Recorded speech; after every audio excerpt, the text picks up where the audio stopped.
মতো করার যে মানে যে নলেজ বা জানার কথা, সেখানে কিছু ঘাটতি আছে।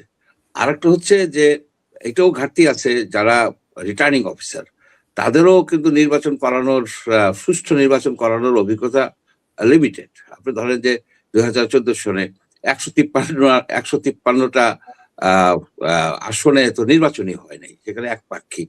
18 সনে নির্বাচন ওই রকমই হয়েছে, 24 সনের তো আমি দামি তুমি। অর্থাৎ নির্বাচন বিষয়ক যে অভিজ্ঞতা রাজনীতিবিদদের মধ্যে এবং আপনার ইসের মধ্যেও, এই সরকারি কর্মকর্তাদের মধ্যেও আপনি দেখবেন এই বিষয়টা আরো বেশি প্রকট হবে। কারণ এই 12,76,00,000 যে ভোটার, তাদের ভিতর 1/3 ভোটার কিন্তু কোনোদিন ভোট দেয় নাই, অনেকেই ভোট দেয় নাই। সুতরাং ভোট দিতে যায় কিন্তু তারা মানে পর্যুদস্ত হয়ে যাবে। ভোট একটা টেকনিক্যাল বিষয়, সেখানে যেতে হয়, আইডি নিয়ে যেতে হয়, তারপরে আপনার ব্যালটে সিল মারতে হয়। এখন তো আরো বেশি জটিল, কারণ গণভোটও একসাথে। এটা আমার কাছে মনে হয়েছে এটা একটা ফ্যাক্টর। কিন্তু প্রত্যেকটা সেন্টার তো মানে আসনের যে মানে সূক্ষাতি সূক্ষ্ম অ্যানালাইসিস করা সম্ভব না। ইন জেনারেল যে রিটার্নিং অফিসার যারা যারা নির্বাচন পরিচালনা করবেন, তাদের ভিতরে আমি কিন্তু খুব একটা বায়াস দেখি নেই। তাদের হয়তো ভুল ভ্রান্তি হতে পারে, যে যেটাকে বাতিল করে দেওয়া উচিত হয় বাতিল করে দিছে, যেটাকে রাখা উচিত ছিল সেটা রাখে নাই বা রাখছে, এই ধরনের কিছু ভুল ভ্রান্তি হতে পারে। কিন্তু ওভারটলি যে কোনো দলের পক্ষে, যেটা আমরা বাংলাদেশের তো 12টা নির্বাচন হয়েছে, 8টা নির্বাচনে আমরা ওটা দেখছি। তার আগে তো আরো আপনার যেসব যে 86 সন 88 সন 15 ফেব্রুয়ারি 1996 এর 18 সনের যা হয়েছে, ওই তুলনায় কিন্তু কিছুই না। সুতরাং সোফার সোফার সো গুড, সোফার সো গুড। এবং কতজন প্রার্থী শেষ পর্যন্ত থাকবেন যাচাই বাছাই উইথড্র করার পরে, সেটা আপনার 21 তারিখে কিন্তু ই হবে, প্রতীয়মান হবে।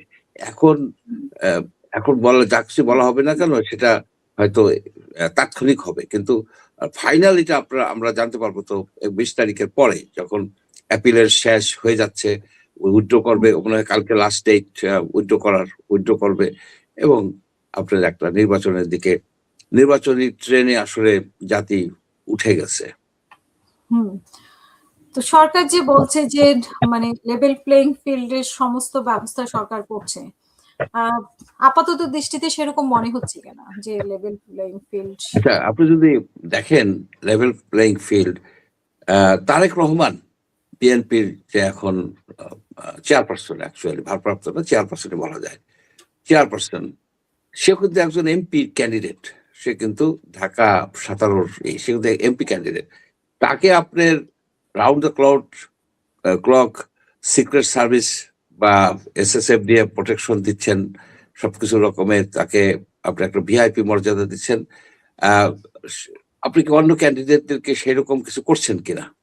যদি না করেন, তাহলে তো লেভেল প্লেইং ফিল্ড হবে না। এই জিনিসটা হয়তো কেউ এখনো বলে নাই, যেহেতু তার উপরে হুমকি ছিল। যদি অন্যদের উপরে তো হুমকি আছে, যে কোনো ক্যান্ডিডেটের উপরেই কিন্তু হুমকি আছে। আপনি দেখেন যে এই ওসমান হাদি, সেও তো একজন ক্যান্ডিডেট ছিল, তাকে তো প্রকাশ্য দিবালোকে গুলি করে মেরে ফেলে দিল, একেবারে প্রকাশ্য দিবালোকে তাকে গুলি করা হলো, সে মারা গেল, রাইট? তো তার কি কোনো প্রোটেকশন আপনি দিচ্ছেন? অবভিয়াসলি তার ছিল, মানে সিকিউরিটি থ্রেট ছিল, সিকিউরিটি থ্রেট ছিল। সে মরিয়া প্রমাণ করিল যে তার উপরে সিকিউরিটি থ্রেট ছিল। কিন্তু এরকম তো আরো আছে।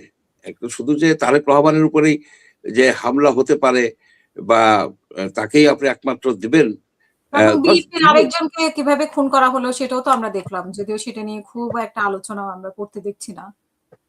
ওই যে আপনার আমাদের চিফ ইলেকশন কমিশনার সাহেব মহোদয় বলে দিচ্ছেন যে এটা বিচ্ছিন্ন ঘটনা, এখানে বিচ্ছিন্ন ঘটনা। এবং আপনার সালাউদ্দিন সাবু বলল যে বিএনপির এই যে আপনার মুসাব্বির হত্যাকাণ্ডটা এটাও বিচ্ছিন্ন ঘটনা। তো ঘটনা তো বিচ্ছিন্নই, এটা তো একটা ঘটনা, কিন্তু এটা একটা প্যাটার্ন আছে, তো প্যাটার্ন আছে না, সে প্যাটার্ন তো দেখতে হবে।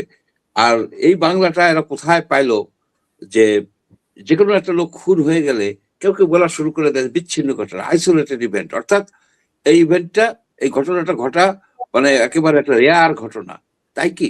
হুম, এই বাংলাদেশে কি তাই? বাংলাদেশে তো আপনার ব্যাপকভাবে মানুষের জীবনের হচ্ছে, মানুষের জীবনের হুমকি আসছে।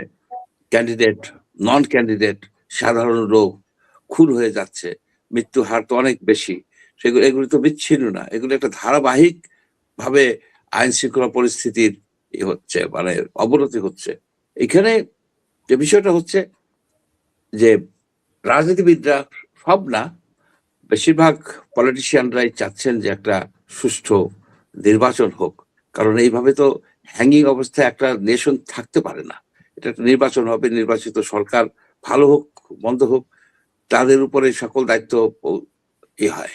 আপনার এখানে তো অনেকগুলি অ্যাডভাইজার আছে, তারা এই দেশের নাগরিকও না, অন্য দেশের দ্বৈত নাগরিক বা এই দেশের নাগরিক কিনা, অনেকের আছে কিনা তাও আমরা জানি না। এরা হুম, উড়ন্ত পাখি, চলে যাবে দেশে, তাদের কোনো তো হুম, দায়বদ্ধতা নাই, এমনকি তারা তো এখানে তাদের ওই সম্পদের হিসেবও দেয় না, দে ডোন্ট কেয়ার। সুতরাং হুম, আমরা চাই যে একটা নির্বাচিত সরকার আসুক, তারা রাষ্ট্র চালায়। জি, অসংখ্য ধন্যবাদ।